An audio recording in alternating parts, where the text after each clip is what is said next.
We don't have to get up at 2:30? All right, maybe that's good. Hey, let's talk about Bob Gates has a brand new book out. Not for, was it another week? Comes out next Tuesday. It comes out another week, and I'll tell you what, I was surprised to read that the administration, was, according to the Daily Mail of London, was blindsided by what was in this book and that the book was being released. In fact, according to these reports, there's just one guy or one person in the White House reading this now, summarizing it to get the talking points out. Very interesting that no one pushed back and tried to diminish Gates outside Axelrod making an appearance and different tweets from former administration officials. For the most part, there was only one person who was defended on the early excerpts of Bob Gates' book. Right. Well, I mean, certainly everyone's looking for the president. Like, where is President Obama after all these comments come out from the book, as it, is coming out?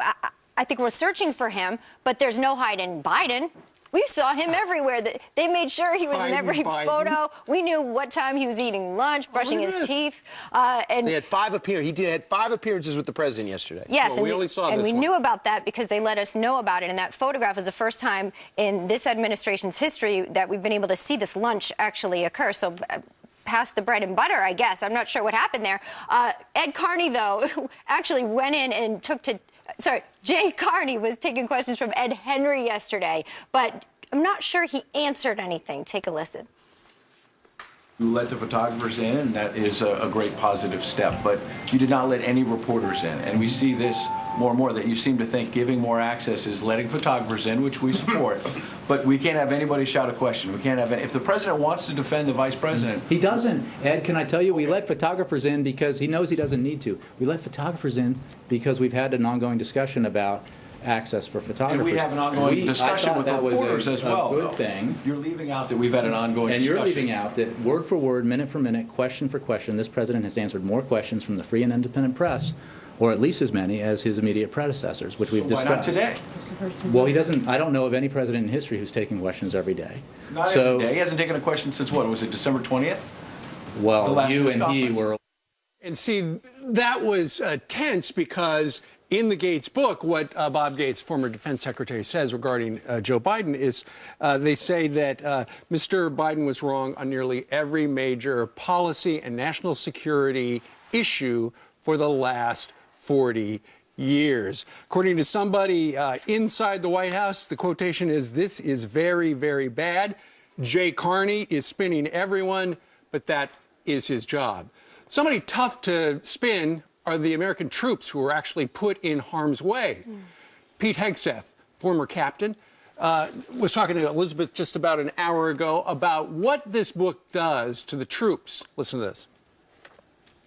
To see the political nature of decisions being made in the White House when we have warriors losing their lives on the battlefield. Unfortunately, though, they confirmed the worst fears many of us already had, that for this president and this White House, it was never about finishing the war in Afghanistan properly. It was about ending it and getting out as quickly as possible. If you want to be a politician or a pundit and walk around and say, well, I support the troops but not the mission, not the commander-in-chief, your job is to support that warfighter and then give them a mission and a job to be successful. And what Pete's referring, by the way, he's a current captain. Yeah, he's still active in the reserves.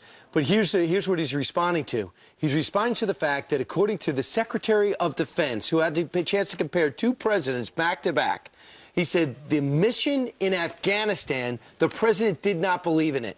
It took him forever to make the decision. He got the surge troops in place. And the problem, according to Gates, was that he campaigned on that being the good war, campaigned on taking that war, taking it back from the Taliban, preventing al-Qaeda from reconstituting. And then when he sat down and looked at it, he wasn't into it. So he sends these troops in with a date to pull out, much to the dismay and anger of General Petraeus, and then says, I don't believe in the mission. Guys like Pete Hegseth go and try to complete that mission that the person sent him in doesn't believe in. And that's the outrage that we're hearing from coast to coast. And I imagine at Walter Reed today as they read these excerpts in this book. Imagine the commander-in-chief claiming that he supports you but not your mission. How do you separate the two? And how do you separate yourself as commander-in-chief from your troops and the mission that you're putting forward? It just doesn't make sense.